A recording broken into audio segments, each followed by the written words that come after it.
Hello, magandang hapon po sa inyong lahat. Today is Sunday and is a gospel day of Alam Ko Kaya Mo. And our gospel po today is excited akong i-share sa inyo to guys. So makikita nyo sa ating caption, comparison is a trap. Comparison is the most dangerous trap. Okay?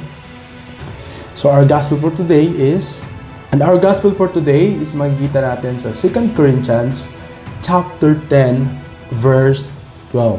Okay? Ang sabi dito, for we dare not make ourselves of the number or compare ourselves with some that commend themselves, but they measuring themselves by themselves and comparing themselves among themselves are not wise. Okay? So, Nandito tayo sa mundong ito in a quote-unquote competitive society, diba? Nandito tayo sa mundong competition yung yung kinalakihan natin. So, diba, sa elementary, gusto natin mag-honor tayo, sa makakuha tayo ng mga medal sa school, diba? Parang ang sarap tignan, diba? And pag sa work naman, gusto natin malaki yung sales natin, sa mga salesperson. As a experience ko din bilang isang salesperson, gusto ko rin na malaki din yung sales ko, 'di ba? Napapakinabangan ako ng company, 'di ba? So, we are in a competitive society. Dahil sa kinalakihan nating society, tinuro sa school to how to be competitive, diba? Healthy competition, diba? So, doon tayo nagsisimulang i-compare yung sarili natin. Yan. Doon natin nakikita yung sarili natin. Magaling siya, dapat maging magaling din ako. Ganyan siya kagaling, dapat galingan ko din sa trabaho, diba? So, that's, kinalakihan natin yung comparison na yan. Pero, sometimes kasi, yung comparison natin sa sarili natin, nagiging trap. Bakit siya trap? Miro, bakit siya trap? Diba? Ayan. Nagiging trap siya kasi sometimes, most of people, yung pagiging magaling ng iba, okay? Pagiging magaling ng iba, nagiging mababa yung tingin nila sa sarili nila kasi magaling yung iba eh. Ang galing na niya. Siguro mahina lang talaga ako, di ba? Parang natatrap tayo din eh kasi kino-compare natin yung sarili natin. Di ba? Sabihin natin, ang galing naman ng tao mo. Pero ako bakit hindi ko kaya? Di ba? Bakit hindi ko kaya? Bakit siya? Ang easy lang sa kanya. Ang easy lang kasi sa kanya abutin yung sales niya. Ang easy lang sa kanya abutin yung quota niya. Di ba? Parang nasasabi natin sa sarili natin na bakit parang ang smooth lang ng transaction sa kanya, ang bilis niya lang makakota. Di ba? Ang bilis niya lang makabenta. Di ba? So, kung nandyan ka sa state ng buhay mo, para siyang trap eh. Diba? Parang nanghihina ka sa sarili mo kapag lalo-lalo na sa sales kasi ang sales naman is pagalingan talaga. Okay? Pagalingan talaga sa sales. As sa akin bilang experience ko sa sales. Okay? I've been a dicer of malls and napunta na ako sa department store, sa appliance store, sa bookstore, sa toy kingdom, 'di ba? Ang dami kong natutunan sa sales. Ang dami kong parang natatanggap na comments ng customer mismo sa akin kung paano nila ako i-appreciate, and I am happy to serve them. I am happy to do my job, 'di ba? Meron pa nga akong customer dati sa isang appliance to, sa Robinson's Appliance. May customer ako dati, sabi niya, galing siyang Amerika, sabi niya, you know what, Dong? Bisaya eh. You know what, Dong? Actually, wala naman talaga akong balak bumili. Sabi niya, pero here I comes, bumibili na ako ngayon, nagdi-demo ka na ng TV mo dyan. Ayan, napabili siya sa akin. Sabi ko, wow, di ba? How amazing is that to serve people, di ba? Kasi, parang, I have learned, as an experienced salesman, natutunan ko yung i-accept yung mga bagay na hindi lahat ng customer makukuha mo, okay? Hindi lahat ng customer na prospect to buy na, pero hindi pa sa'yo bibili, lilipat pa sa iba, or i-hijack pa ng kasama mo. Di ba? Parang ganun eh. Tapos sabihin mo, hindi kaya ako magaling na salesman. Di ba? Nakukompare mo yung sarili mo. Siguro hindi ako magaling na salesman kasi dapat sa akin na yung sales pero bakit napunta sa iba? 'Di ba? Parang siguro hindi ko nakuha yung loob ng customer. Pero yung biggest compliment na nakita ko sa sarili ko nung customer ko na yun sa Robinsons Appliance, I was a dicer of television. Sabi niya sa akin, you know what, Dong? Wala naman talaga akong balak bumili ng TV. Nandito lang ako for window shopping. Gusto ko lang tumingin-tingin. Pero here it comes. Nabentahan ko siya 55 inches na TV ko. Di ba? Sabi ko, wow ma'am talaga, wala kayong balak bumili? Sabi niya, wala. Kasi bakasyon lang kami dito. Ayan, galing akong US. Taga Tibuli siya sa amin sa Mindanao. So, South Cotabato. Taga Tibuli siya. And napabili siya ng TV. So sabi ko, wow! Sabi ko sa sarili ko, wow! Doon ko nakita yung sarili ko na hindi lahat ng customer or ng client mo ay bibili sa'yo. Sometimes, may bibigay sa'yo ang Panginoon na mas kikita mo yung value mo bilang isang servant, di ba? Bilang nagsuserve sa client na ito yung produkto, ma'am, ito yung kagandahan ng produktong to, pinapakilala mo na yung produkto mo. And it's having a sale, di ba? Ganon. And napabili na siya. So, what I'm telling you is, huwag niyong hayaang i-compare yung sarili niyo sa iba. Sabihin na natin magaling sila, oo. Tapos may brand pa yung pinopromote nila, may pangalan pa, di ba? Parang talo tayo doon. Pero, when you're just doing your job, pinapakilala mo na yung produkto mo, doing your best, na ma-serve mo ng maayos dun sa client, masabi mo kung ano yung kagandahan ng produkto mo, bibili sa'yo. Kahit wala pang intention na bumili yan. Pero dahil nag-serve ka ng masaya, they will buy na masaya. Diba? Bibili silang masaya kasi masaya kang nagsaserve. Diba? Nagets nyo? Yun yung isa sa problema kasi sa sales. Nag-iinggitan, diba? Gusto kong lumipat sa brand na yan kasi ang dali lang bumenta dyan. Ang daling magbenta ng produkto dyan kasi kilala yung produkto nila. Diba? Meron ganun eh. Pero ako, never akong pumasok sa mga brand na kilala. Okay? May brand akong Toshiba dati pero nag-pull out. And ang dami kong brand na diyan, Sharp, 'di ba? Sharp calculators. Ang kalaban sa calculators, pag calculators, Casio 'yan eh. Pero maning-mani sa akin yung Casio, 'di ba? Tapos ano pa ba? Naalala ko dati sa calculators, gusto ko lang i-share.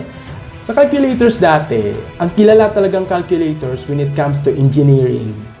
Okay, sa mga engineers dyan Casio talaga yan sila. Casio talaga. Walang Casio, sir. Yan. Walang Casio, sir. Pang 992 yata yung model. E992 yung model yung gustong-gusto nila noon na time. Sabi ko, sir, sir, ako ng Sharp eh. Sabi ko, sir, Casio is good. Maganda yung Casio. Pero meron kasing brand, sir, na maganda rin naman. Kung anong kaya ni Casio, kaya din naman ni Sharp.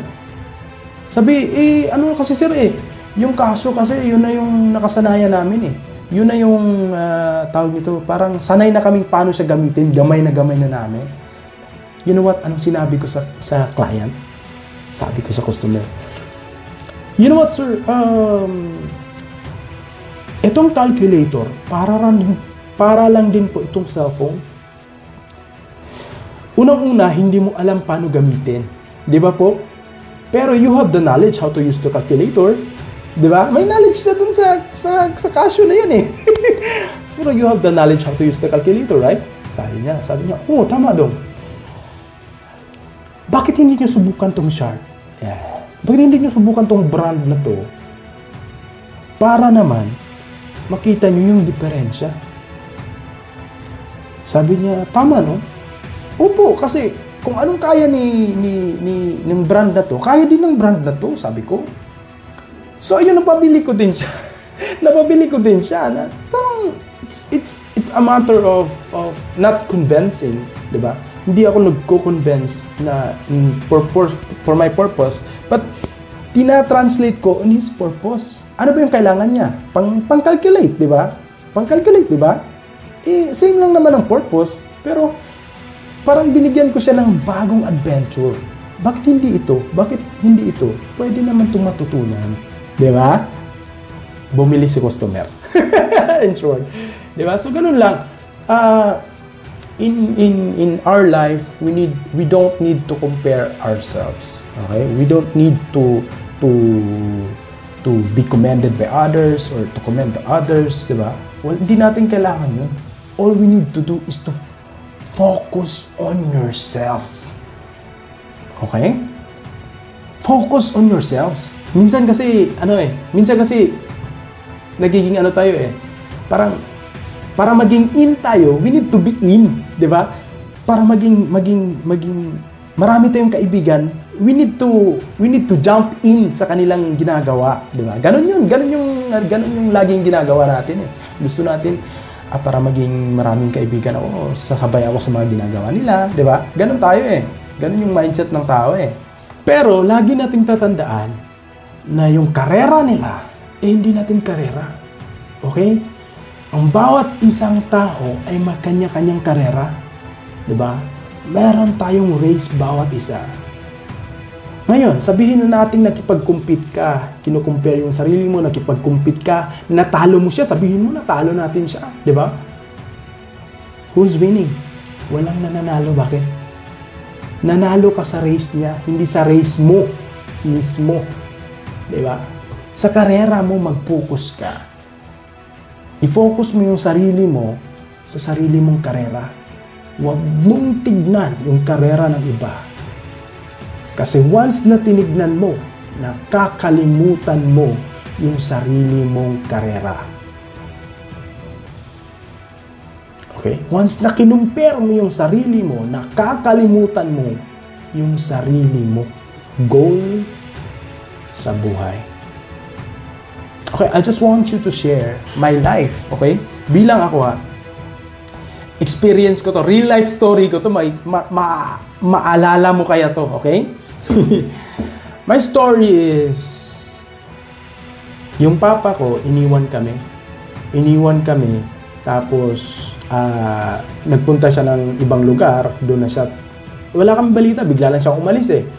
Tapos, mga isang taon, si mama din, naghanap na rin ng partner niya. Sabi ko kay mama na, Ma, huwag mo naman gawin to sa akin. Huwag mo naman kami iwan. Iniwan na nga kami ni Papa eh. Di ba? Sabi ko, iniwan na nga kami ni Papa, iwan mo pa kami, iwan mo pa ako.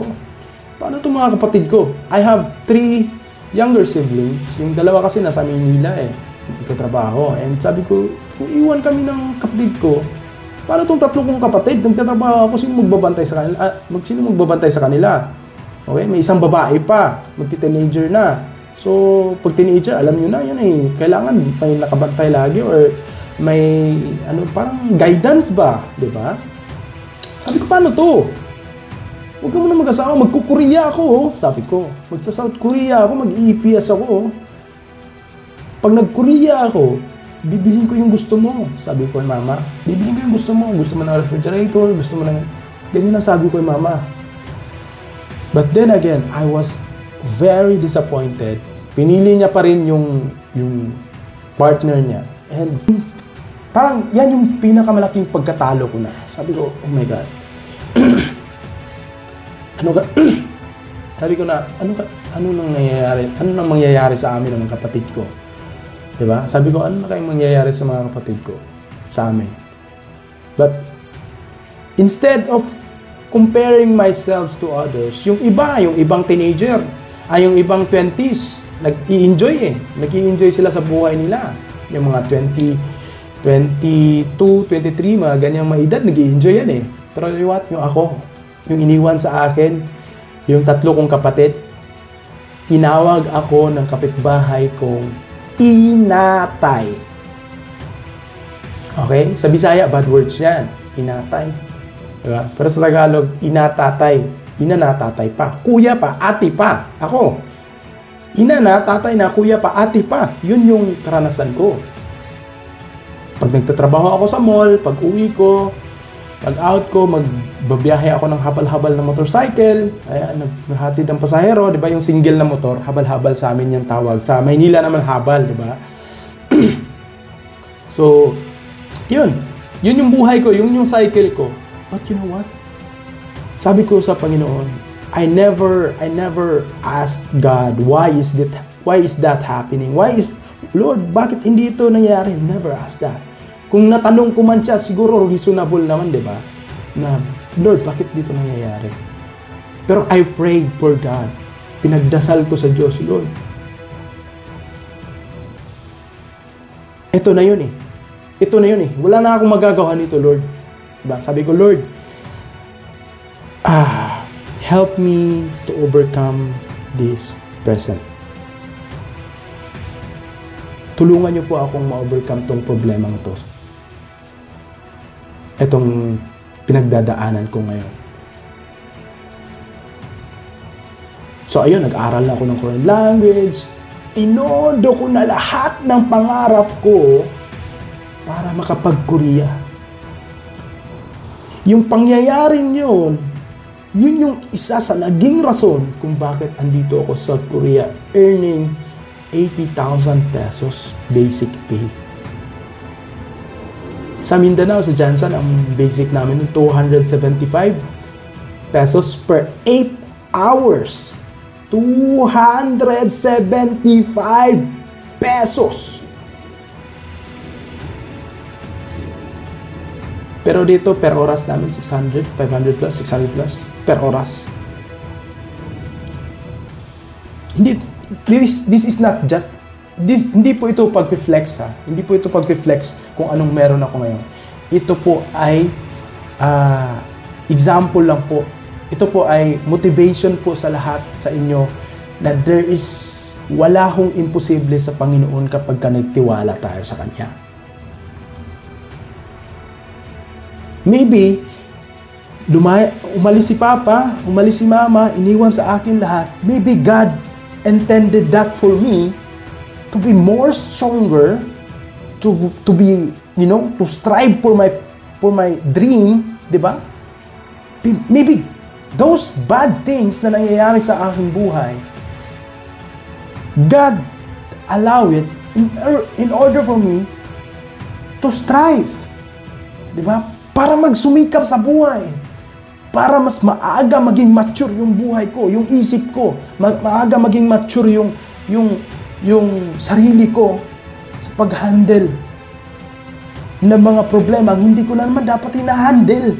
Kasi batang-batang, 22 years old, 23 years old, namomroblema sa pag-aalaga ng kapatid, how to grow my siblings, di ba? Mga kapatid ko, paano ko ibibigay yung allowance sila sa school?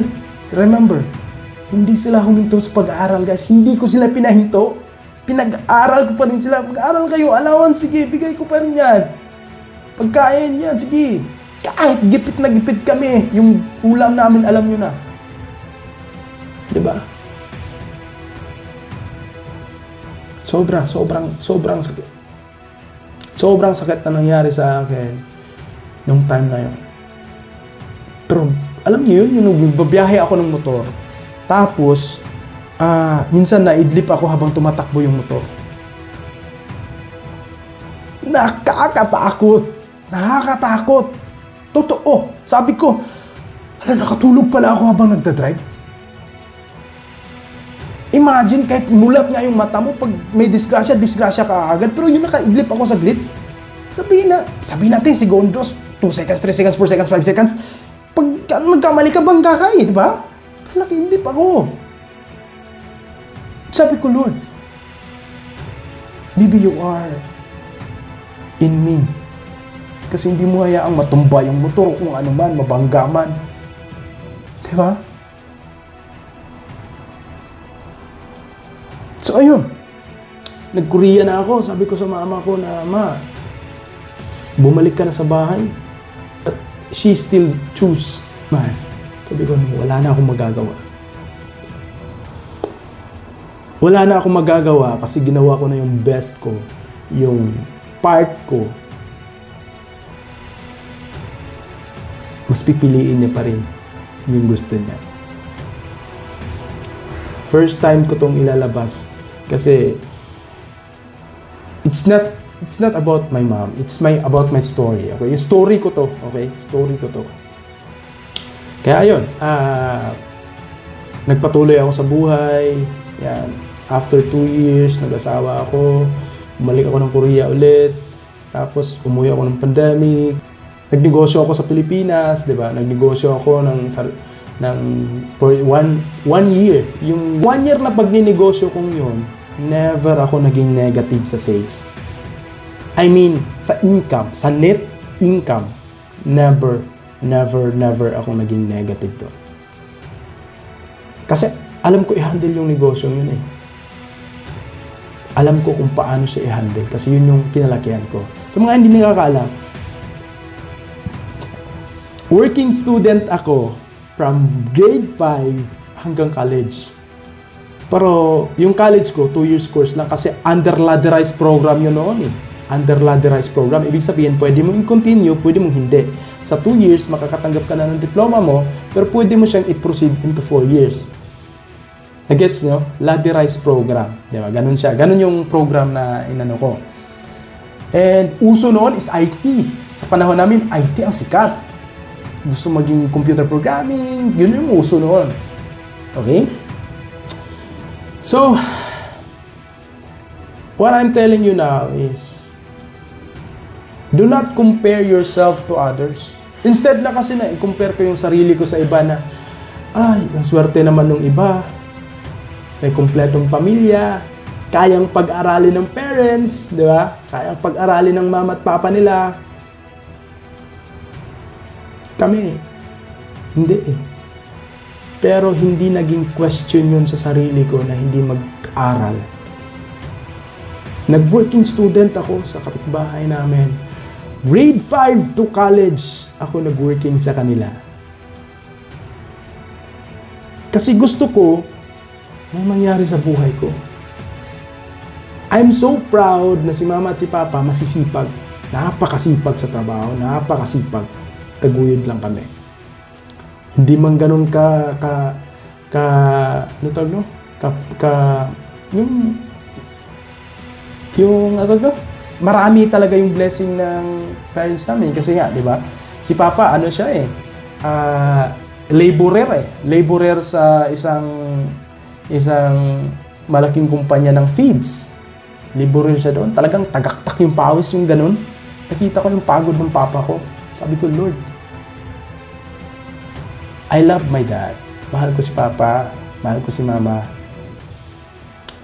Pero ayoko yung trabaho niya. Ayoko yung trabaho niya. Ayoko yung ganito. Kaya ayun, nag-working student sa murang edad na yun. Grade 5 nakikita ko yung papa ko. Ganito yung trabaho ng papa ko. Laborer. Nakakapagod. Minsan, bumubuhat sila na tag 100 kilos na feeds, ikakarga sa truck. Tapos at the end of the day, pag sunundo namin si Papa, lalabas na kami doon sa pinagtatrabahoan niya, bibili siya ng tinapay ngayon, bigay niya sa akin. Sabi ko pa, thank you. Nasasaktan ako. Sobrang nakakapagod yung trabaho ng papa ko. But I never compare myself sa mga kapitbahay namin na nakapag-aral. Alam mo yun, yung buhay na marangya sila, na meron sila, na wala sa amin. Hindi ko compare yun. Sarili ko na, Lord, bakit ganito kami? No. Instead, yun pala yung gagawin ng Diyos sa akin. Yun pala yung gagawin motivation niya sa akin para strive yung buhay. Dadalhin niya pala ako dito sa South Korea. Dadalhin niya pala ako dito sa may malaking sahod. Okay? Yes, I am still employee. Okay? Employee ako ngayon. I am earning 80,000. Di ba? Yung iba, negosyante na eh. Wow, congratulations, negosyante. I want to be a businessman someday, sabi ko. Nagnegosyo na ako ng isang taon, di ba? And pagbalik ko, gusto ko negosyo ulit. Di ba? So hindi ko siya ginagawang excuse yung pagiging mahirap sa buhay, yung pinagdaanan natin. Huwag nating gawing excuse. Huwag nating i-compare ang buhay natin sa buhay ng iba at malugmok na lang dun. Wag!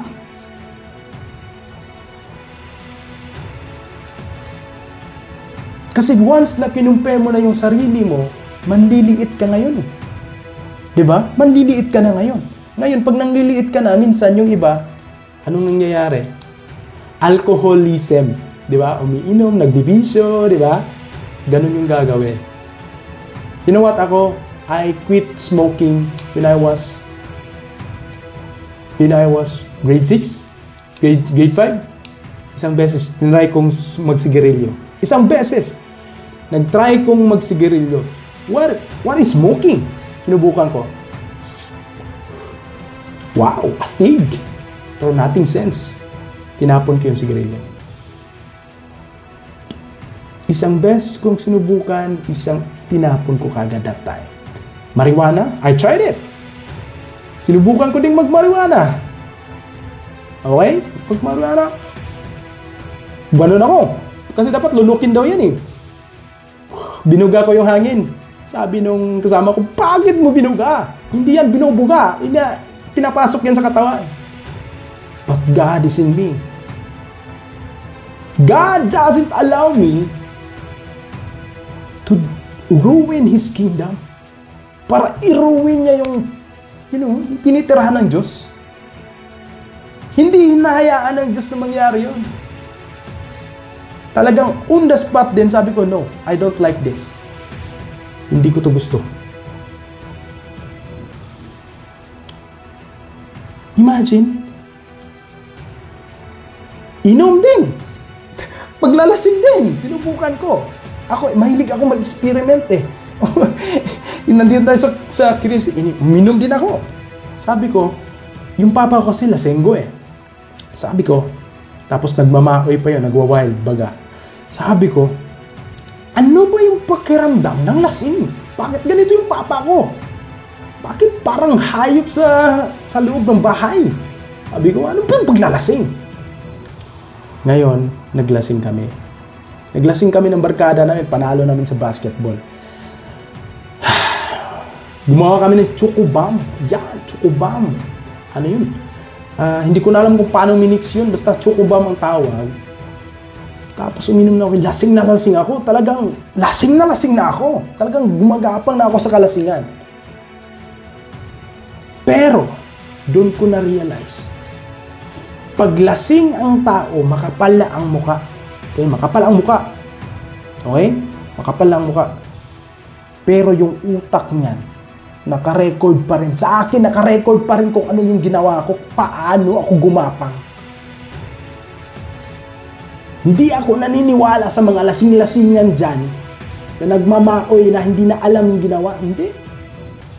I don't know sa iba. Pero sa akin, bilang ako, nalasing ako ng sobra, halos gumapang na ako. Alam ko kung paano ako gumapang. Okay, paano kami gumapang ng mga kasama ko? Alam ko, hindi nawala sa isip ko yun. Paano ako umihina yung parang, yung ihi mo, yung parang papaliguan ka na. Na-experience ko yun. And I have quit on the spot. Sabi ko, no. This is big no. Kasi gusto ko nang putulin yung like father, like son. Diba? Yung papa ko lasenggo, dapat ako lasenggo rin. No! No!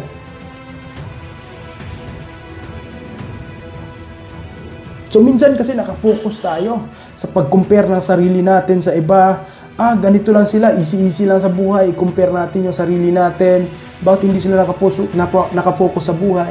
Dong, masyado ka pang bata, bakit ganyan na yung mindset mo? Kasi nahihirapan ako sa ganito eh. Gusto kong makawala dito. Gusto kong makawala dito. Sa kahirapan na to. I hate this. So ngayon, dahil hate ko tong kahirapan na to, gumawa ako ng refleksyon ng sarili ko na balang araw, hindi to dapat mangyari sa pamilya ko. Na balang araw, lahat ng kailangan ng pamilya ko, ng asawa at anak ko, maibigay ko. Okay? Sometimes, pagkukumpare na tayo, minsan ang mindset ng iba, i-compare mo yung sarili mo, sabihin mo na naman, nanalo siya. Tapos, bad mood ka ngayon, nanalo siya. Pero Ruwa, anong dapat mong gawin? Pumalakpak ka. Bakit? Karera niya yun eh. Karera niya yun. Pumalakpak ka. Kasi iba yung karera mo. Once kasi nakijoin ka dun sa karera niya, you are focusing on his career, not yours. Naka-focus ka dun sa karera ng iba. Okay? Hindi yung karera mo mismo. So if someone is winning, you must learn how to clap. Congratulations. Di ba? Ang galing. Huwag kayong mag-focus sa buhay ng iba. I-focus yung buhay nyo sa sarili nyo. Paano mo mawiwin yung buhay mo kung nakafocus ka sa karera ng iba? Di ba? Nanonood ka ng TV, nag-champion ngayon yung team na gusto mo. Yes, champion! But how about you? Karera nila yun, sila yung nag-champion, hindi ikaw. You're not even part of it. Hindi ka parte ng kanilang pagkapanalo. I-gets nyo? Mag-focus kayo sa sarili nyo. Once kasi, yung comparison kasi, parang ginawa siya ni Satan para i-ride ka. Nag-gets nyo? Para kang kabayo ngayon, pangarerang kabayo na sinasakyan ni Satan. Pilit mong tinatalo yung ibang kabayo para manalo sa karerang yun, sa same race. Para kang kabayo na sinasakyan ni Satan hanggang sa mamatay ka. Diba? Pero ang Panginoong Diyos, ask His guidance, Lord, be the King of my sight, be the King of my heart, be the King of my actions, be the King of my voice. Anong ginagawa ng Diyos sa'yo kapag Siya yung ginawa mong hari? Nagiging king ka din in action. Nagiging king ka din sa buhay mo. Nagets nyo?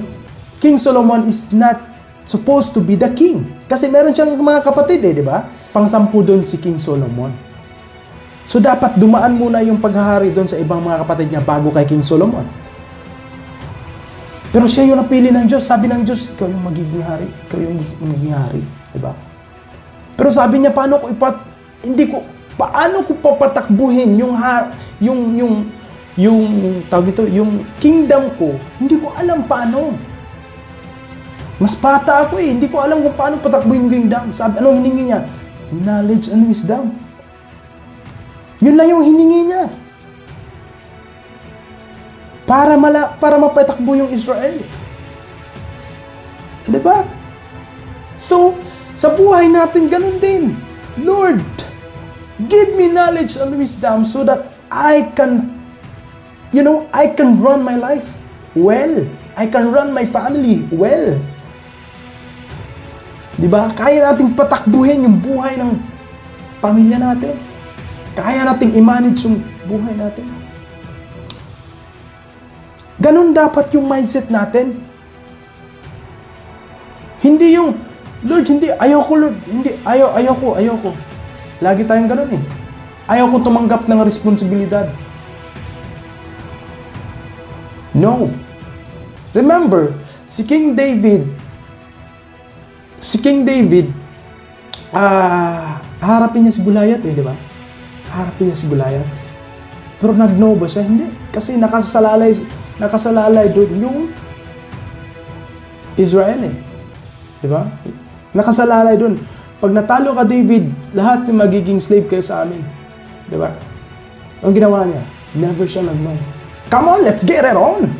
Di ba? Nag-master siya ng kanyang yung ng bato. Bagsak si Goliath. Ganun lang din yan sa buhay, guys. Kung gusto mong mag-success sa buhay, kung gusto mo talagang mangarap, kung gusto mo talagang maabot yung pangarap mo, ask God, Lord, give me knowledge and wisdom. Knowledge alone is nothing. But with wisdom is napaka-effective. Bakit? Yung knowledge alone, it's just alam mo lang, pero hindi mo ina-apply. Ang wisdom is ganito kasi yan. May knowledge ka na, pag ina-apply mo, yun yung wisdom. Ini-execute mo. Yun yung wisdom. Okay? Para sa kabutihan ng buhay mo. The fulfillment of our life is what? Creation, connection, and contribution. Isipin mo you have acquaintances. Your mission is to serve people. Ano mo pinakaunang dapat mong iserve sa mga nakakasalamuha mo? Alam mo kung ano? Smile. Simple smile. Napakalaking tulong yan, guys. Smile to them. Smile every day. Kung nakasinimangot man yan, yung sometimes kasi kapag nasimangutan tayo, simangutan din natin eh. Di ba? Pag namalditahan tayo, mamalditahan din natin yan eh. Kasi akala natin it's about us. Pero hindi natin alam yung taong yun may pinagdadaanan pala. Pero what if napasmile mo siya? What if napagaan mo yung kalooban niya kasi nag-smile ka rin? Kasi ganito yan, kung nakasimangot na siya, may pinagdadaanan siya, sisimangutan mo din siya, kung ano yung ginagawa niya, gagawin mo din, it will explode. Mag-aaway lang kayo. Di ba?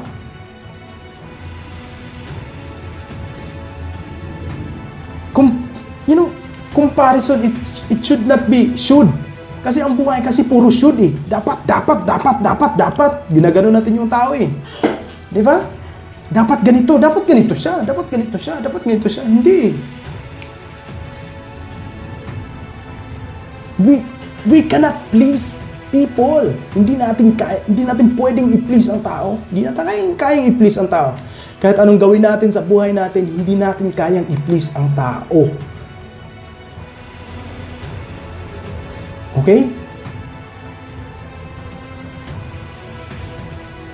So do not compare na ito dapat yung ugali niya, ito dapat yung hindi. Do not focus on others. Focus on yourselves. Diba? Minsan kasi baka sabihan ka na, balimbing tong taong to. Alam niya na ngang masama yung alam na nga niyang masama yung ano ko sa isang taong yan. Nakikiano pa din doon tapos nag-uusap sa akin. Huwag mong pakinggan yan, focus ka sa sarili mo. Kasi kung anong problema nilang dalawa, okay? Kung anong problema nilang dalawa, sa kanila yon. Labas ka doon.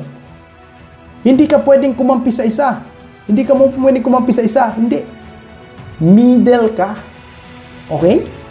Middle. Remember. Tawagin ka mang plastic nung iba. Wala kang pakialam doon. Kasi, hindi yon totoo sa sarili mo. Alam mo, hindi ka pwedeng magkampi ng isa. Kung anong problema nila, kanila yon. Focus on yourself. Nagets nyo? Focus on yourself.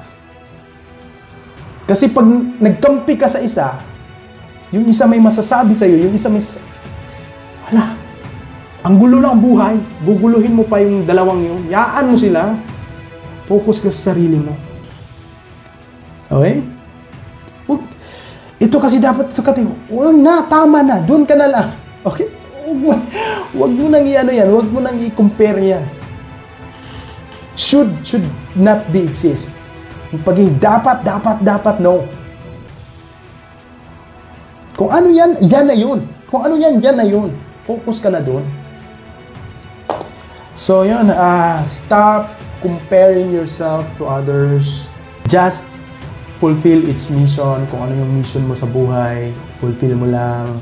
Ituloy mo lang kung ano yung mga plano mo sa buhay mo. Focus ka sa sarili mo. Kung ano yung wala sa'yo, wag mo nang tignan. Okay? Basta i-celebrate mo lang kung ano yung buhay na binigay ng Diyos sa'yo. Just enjoy it and ask God for His guidance. Lord, thank you for this day. Thank you for this wonderful day na nakapag-share ako sa mga kaibigan ko, yung experience ko bilang ako, and yung to avoid comparison of ourselves, to fulfill our purpose in this world. Thank you so much, Lord, for your guidance and of course for your knowledge and wisdom. Na-share ko na naman ngayon araw na to. Yung sana makatulong sa kanila, sana makatulong sa mga nakarinig at nakapanood ng video to. Sana kayo po ay magbigay ng light sa kanilang Lord God sa pinagdadaanan nila kayo. So, alam ko, kaya mo.